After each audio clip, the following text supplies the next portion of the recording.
میں ہوں آپ کا میزبان ارشد شریف۔ ایم کیو ایم کے چیف الطاف حسین کے اس بیان کے بعد کہ اگر محب وطن جرنیل کوئی ایسا اقدام اٹھائیں کہ ملک سے کرپٹ سیاستدان اور جاگیردارانہ نظام کا خاتمہ ہوگا تو ایم کیو ایم اس کا ساتھ دے گی۔ اس سے ملک میں ایک اور نئے مارشل لاء کی بازگشت سنائی دینے جا رہی ہے۔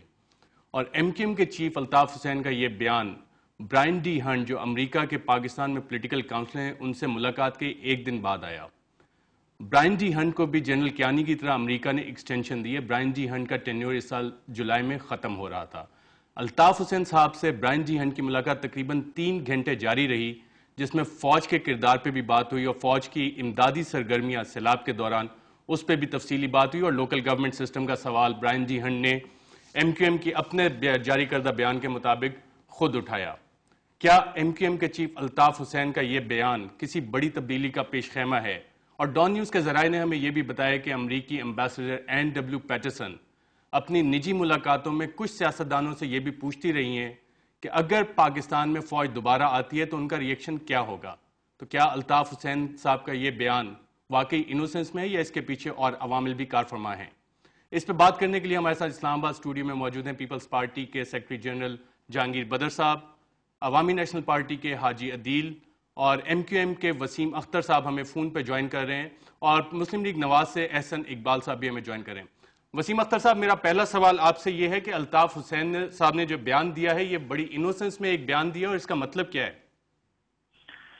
دیکھیں، مجھے پہلی بات تو حیرانی ہو رہی ہے بہت کہ ماشاءاللہ اتنے سمجھدار لوگ بیٹھے ہیں اور بیان کو دوسرا دن ہے، ابھی تک مطلب نہیں سمجھ سکے۔ 63 سال ہو چکے ہیں اور آپ ڈکٹیٹرشپ بھی دیکھ چکے ہو اور جمہوریت بھی دیکھ چکے ہو، ابھی بھی اگر مطلب سمجھ میں نہیں آ رہا۔ جو آپ نے تمہید باندھی ہے اس میں پہلی بات تو میں رد کروں گا امریکہ کے حوالے سے جو بات کی آپ نے کہ الطاف بھائی نے جب یہ سٹیٹمنٹ دیا تھا کرپٹ سیاستدانوں کے خلاف، تو اس میں اگر آپ نے پورا بیان پڑھتے تو اس میں یہ بھی بات تھی سامنے کہ امریکہ جو ہے وہ اپنی policy as far as Pakistan is concerned, اس کی خارجہ اور داخلی معاملات میں اپنی پالیسیز اس میں انٹرفیئرنس نہ کرے اور پالیسیز بدلے۔ بالکل، اسی بیان میں یہ بھی مینشن ہے کہ پاکستان کی داخلہ اور خارجہ پالیسیز امریکی انفلوئنس کے بغیر نہیں بنتی۔ بالکل، سنتے لے نا، میں وہی آ رہا ہوں، اور اس کو بدلے، عوام کے فیور میں لے کے آئے، عوام کے فیور، سیاستدانوں کو سپورٹ نہ کرے، کرپٹ سیاستدانوں کو سپورٹ نہ کرے۔ جس طرح سے فوجی جرنیل جو ہیں وہ کرپٹ سیاستدانوں کو اپنے کندھے پہ بٹھا کے 63 سال سے اس ملک پہ لے کے آ رہے ہیں، ظاہر ہے آشیرواد امریکہ کی ہوتی ہے۔ دس از اے فیکٹ۔ ہم فیکٹ پہ آ جائیں، اب لگی لپٹی یا جھوٹی ووٹی باتیں عوام کو نہ بتائیں، جو اصل ہے وہ بتا دیں۔ آپ کا آج بھی پرائم منسٹر نہیں بن سکتا بغیر فوج کی آشیرواد کے۔ ماضی میں مثالیں موجود ہیں، نواز شریف صاحب نے مشرف سے ایگریمنٹ کر کے باہر گئے، کاکڑ کے زمانے میں نواز شریف صاحب نے سپریم کورٹ کے پاورز ہونے کے باوجود سپریم کورٹ نے ان کو بحال کیا، اس کے باوجود انہوں نے ریزائن کیا کاکڑ کے کہنے پہ۔ تو فوج آپ کا مائی باپ ہے، آپ جمہوریت۔ لیکن یہ وہی فوج ہے وسیم اختر صاحب جس نے 1992 میں شاید کراچی میں ایم کیو ایم کے خلاف ایکشن بھی کیا تھا، اسی فوج کو دعوت گناہ دوبارہ دی جا رہی ہے؟ نہیں، ہم نے دعوت گناہ نہیں دی ہے، ہم مارشل لاء کے اگینسٹ ہیں۔ ہم نے کبھی نہیں بولا، الطاف بھائی نے یہ بیان نہیں دیا ہے کہ مارشل لاء لگے خدا نخواستہ، نو۔ مارشل لاء جیسے مارشل لاء آپ لگا دیتے ہو اپنے آپ کو لانے کے لیے اقتدار میں اور خود مزے کرتے ہو، کبھی عوام مشکل میں ہے، عوام کی بھلائی کے لیے کوئی ایسے اقدام کرو کہ عوام جو ہے وہ ان کرپٹ جرنلوں سے کرپٹ سیاستدانوں سے جان چھوٹ جائے ان کی، کوئی ایسا اقدام کرو۔ آج سیلاب میں پورا ملک ڈوبا ہوا ہے اور ساری عیاشیاں چل رہی ہیں، الیکشن چل رہے ہیں آپ۔ بالکل وسیم اختر صاحب، اس پہ بات کرتے ہیں۔ جہانگیر بدر صاحب، کیا سیاست کو بنانے کی سیاست کی جا رہی ہے اس وقت اس ملک میں؟ یہ تو جب سے پاکستان بنے ہے یہاں پہ ایسا ہی کیا جا رہا ہے۔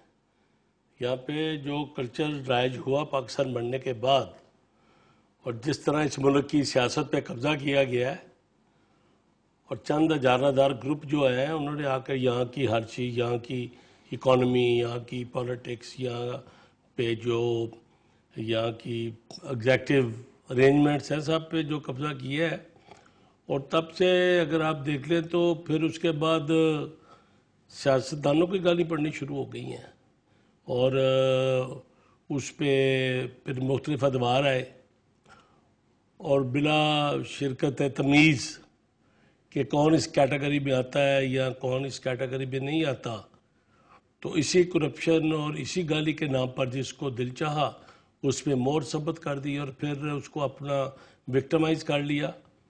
تو اس بات کا فیصلہ ہونا کہ کیا صرف سیاستدان ہی کرپٹ ہے، کہ یہاں کی بیوروکریسی بھی ہے اور یہاں کی زمینوں پر تک کنہوں نے قبضہ کیا ہے اور یہاں کی زمینوں کنہوں نے لیز پہ الاٹ کرائی ہیں اور یہاں پر بینکوں سے پیسے لے کے کنہوں نے کارخانے لگائے اور واپس بھی نہیں کیے، اور کون بندہ کس جگہ کرا تھا، کوئی سرمایہ دار ہے، جاگیردار ہے، سیاستدان ہے یا کوئی بیوروکریٹ ہے، کس کے پاس کیا ہے کہ جس کی جو تنخواہ ہے اس پہ گزارا بھی نہیں ہو سکتا لیکن بچے امریکہ میں پڑھتے ہیں۔ تو کوئی کرائیٹیریا جو ہے یہ تو مقرر کرنا پڑے گا ٹو انڈیکیٹ، اور اس پہ یہ ایک جو ہے ایسی اسٹیٹمنٹ کے طور پہ دے دینا، مجھے آپ چونکہ یہ گفتگو ہی ساری ان کی اسٹیٹمنٹ کے کر رہے ہیں ریفرنس کے ساتھ، تو آؤٹ آف کنٹیکسٹ تو میں بھی نہیں جا سکتا کہ میں کہوں جی کہ میں ایک جنرل بات میں نے کی ہے۔ ہاں جی عدیل صاحب، یہ کون سے عوامل ہیں جن کا شاید جہانگیر بدر صاحب بھی ان کی طرف اشارہ کریں جو سیاست اور سیاستدانوں کو گالی پڑوانا چاہتے ہیں؟ دیکھیں یہ تو ہمیشہ ہوتا آیا ہے کہ سیاستدانوں کو گالی دیں، کیونکہ بڑا آسان ہے، آپ جنرلز کو گالی نہیں دے سکتے ہیں، آپ نیک جنرل ڈھونڈیں گے۔ محب وطن جرنیل، دیکھیں اب مطلب یہ ہے کہ جرنیلوں میں کوئی غیر محب وطن بھی ہے، کوئی اچھے ہیں کوئی برے بھی ہیں، تو آپ بروں کا بھی ذکر کر لیجئے، کون اچھے ہیں کون برے ہیں۔ میں آپ کو ایک واقعہ بتاتا ہوں۔ یہ جناب الطاف صاحب پاکستان چھوڑ کے چلے گئے تھے، شروع کے سال تھے، اور میاں نواز شریف کی حکومت تھی یہاں۔ میں اتفاق سے کسی کام کے لیے لنڈن گیا تھا، ان سے میری ملاقات ہوئی، کوئی 2.5-3 گھنٹے ان سے بات ہوئی۔ مجھے انہوں نے کیا میسج دیا کہ جا کے میاں صاحب سے کہیں کہ یہ فوج آپ کو چھوڑے گی نہیں، آپ چھوڑ کے آ جائیں۔ میں نے کہا جی وہ وزیر اعظم ہے، کیسے ملک کو چھوڑ کے آئے؟ کہ نہیں دیکھو میں چھوڑ کے آیا ہوں، وہ بھی چھوڑ کے آئے ہیں، بلکہ یہاں تک انہوں نے کہا کہ خدا بخشے جناب رہبر طاہری خان اور ولی خان کا بھی ذکر کیا، ان کو کہیں کہ چھوڑ کے آئے۔ ایک بعد نواز شریف صاحب کو ملک چھوڑنا پڑا۔ وہ جو بات ہے، ایک وہ زمانہ تھا کہ فوج سے وہ اتنے الرجک تھے۔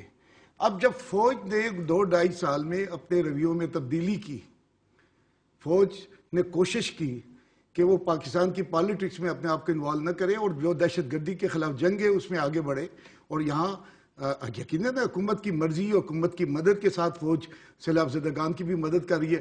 اب فوج سے کہا جا رہا ہے کہ دیکھیں آپ میں کچھ اچھے ہیں اور آپ میں کچھ برے ہیں۔ پہلے تو یہ ہے کہ فوج میں ڈویژن کی جا رہی ہے اور جو اچھے ہیں وہ آگے بڑھیں، اور آگے بڑھیں تو مطلب یہ ہے کہ جو جمہوریت جیسی بھی ہے، اور کمال یہ ہے کہ یہ کہنا کہ میں تو یہ کہتا ہوں کہ فوجی حکمرانوں کو کنہوں نے اپنے کندھوں پہ بٹھایا ہمیشہ اور ان کے ساتھ مل کے حکومتیں کی ہیں۔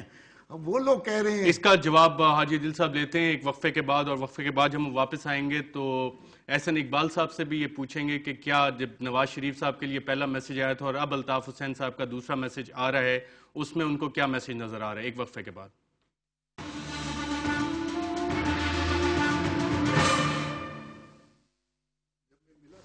That's interesting.